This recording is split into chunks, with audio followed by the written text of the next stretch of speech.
The children were not there. It was early morning. School had not started yet. By some margin of time that parents across Ukraine will spend the rest of their lives calculating, the kindergarten was empty when the bomb hit. But the building was not empty. Teachers had arrived. Staff were preparing for the day. And when the Russian glide bomb struck, it did not discriminate between soldiers and educators, between military targets and the rooms where small children learn to read and paint and sing. 27 people died in the strikes that accompanied this attack on this day. And Russia, when it was asked about it, said what Russia always says. It was a military operation. It was targeting military infrastructure. Ukraine was using the area for military purposes. A kindergarten. Russia said it was a military operation. Today we are not going to talk about strategy. We are not going to talk about territorial gains or ceasefire proposals or diplomatic language. Today we are going to look directly at what Russia is doing in Ukraine. Not through the softening lens of geopolitical analysis. Not through the balancing framework of both sides' journalism. Directly.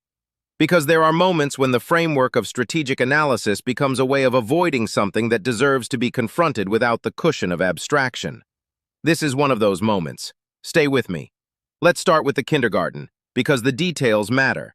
And the details have been moving too fast through news cycles that cannot stop long enough to let them land. The attack was part of a wave of Russian strikes across multiple Ukrainian regions in the days surrounding the proposed Victory Day ceasefire. Zaporizhia was hit. Kramatorsk was hit. Residential buildings, a car repair shop, gas facilities, civilian infrastructure, and a kindergarten. The building was struck by a Russian glide bomb, the KAB series weapons that Russia has been deploying with increasing frequency because they can be launched from aircraft that remain safely behind Russian lines, beyond the range of most Ukrainian air defense systems. They are precision-guided. They hit where they are aimed. This is important to say clearly because Russia's standard defense, the claim that strikes on civilian infrastructure are mistakes, collateral damage, unavoidable accidents of warfare, does not hold for precision-guided munitions. Precision weapons hit what they target. If a precision weapon hits a kindergarten, someone targeted the kindergarten.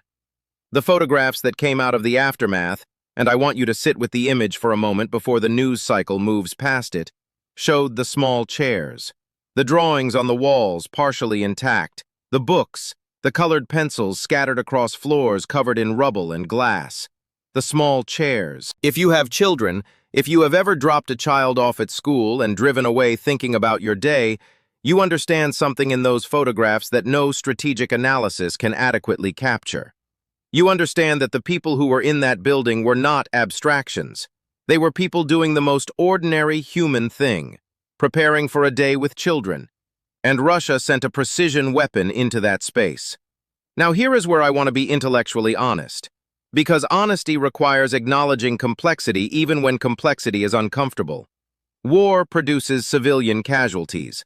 Even wars fought by militaries trying to minimize them. Infrastructure becomes militarized. The line between civilian and military use of facilities blurs in a conflict this long and this intense. But that acknowledgement, that war is terrible and complex, cannot become a shield behind which documented systematic targeting of civilian infrastructure is normalized. Russia has not been accidentally hitting Ukrainian civilian targets for 4 years. The pattern of what Russia targets, energy infrastructure designed to freeze Ukrainian civilians in winter, water treatment facilities that serve entire cities, grain storage that feeds not just Ukraine, but the developing world, is not the pattern of a military trying to minimize civilian harm and occasionally failing. It is the pattern of a military using civilian suffering as a strategic instrument. The targeting of energy infrastructure began systematically in the second year of the war. It was designed, explicitly as Russian military commentators acknowledged at the time, to break the will of the Ukrainian civilian population, to make the cost of resistance so high, so personal, so physically felt in cold homes and dark hospitals and empty store shelves that Ukrainians would pressure their government to accept Russian terms. It did not work. Ukrainian civilian resilience has been one of the most documented and remarkable social phenomena of the 21st century. But the intent was there, the strategy was clear, and the execution has been consistent. A kindergarten is part of that pattern, not an anomaly, a data point. Now let's talk about what the international response has been, because this is where the story becomes most uncomfortable for Western audiences. The kindergarten strike was condemned. There were statements from European governments. There was language about accountability and international humanitarian law. There were calls for Russia to be held responsible.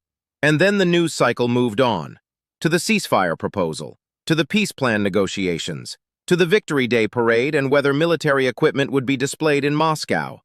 The children's chairs were in the rubble for perhaps 48 hours of serious international attention before the next development pushed them out of the frame. This is not a criticism of journalism specifically. It is a description of how information works in a world of constant crisis. Attention is finite. The next thing is always arriving, and sustained, focused outrage, the kind that actually produces political consequences, is extraordinarily difficult to maintain. Russia has understood this about the modern information environment since the beginning of the war. The strategy of striking civilian targets consistently, at high volume, across multiple regions simultaneously, is not just about the immediate military or psychological effect of any individual strike. It is about saturation, about producing so many incidents so rapidly that no single one can be the focus of sustained attention long enough to generate the kind of international response that would be genuinely costly for Russia. A single kindergarten strike in isolation might produce an international response that lasts a week, followed by another strike, and another, and another. Eventually, the international response becomes a reflex rather than a reaction. Condemnation is issued automatically, absorbed by Russia's diplomatic corps automatically, and the cycle continues. Russia has been running that cycle for 4 years, and it has worked, not because the world does not care, but because the world has not found a way to translate caring into consequences that actually change Russia's behavior. Now, here is where this becomes a question not just about Ukraine, but about what kind of international order the world wants to maintain. The laws of war, the Geneva Conventions, the Rome Statute, the entire architecture of international humanitarian law exist precisely to prevent the systematic targeting of civilian populations from becoming an accepted instrument of warfare. These laws were written in the aftermath of World War II. They were written by people who had witnessed what happens when armies decide that civilian suffering is a legitimate military tool. They were written as a promise, imperfect, unenforced in too many cases, but a promise nonetheless, that the world would not simply accept that kind of warfare as normal. Russia is testing whether that promise means anything, not abstractly, concretely, with precision-guided bombs aimed at kindergartens, with glide bombs dropped on residential neighborhoods, with ballistic missiles targeting rescue workers who respond to the first strike. And the International Criminal Court, the institution specifically created to hold individuals accountable for exactly these kinds of acts, has issued an arrest warrant for Vladimir Putin for the deportation of Ukrainian children to Russia. Putin has not been arrested. He will not be arrested as long as he remains in power in Russia, because Russia does not recognize the ICC's jurisdiction and because the countries that could enforce the warrant are not willing to create the confrontation that enforcement would require. But the warrant exists. The legal determination has been made. The evidence has been examined by independent judges and found sufficient to support charges.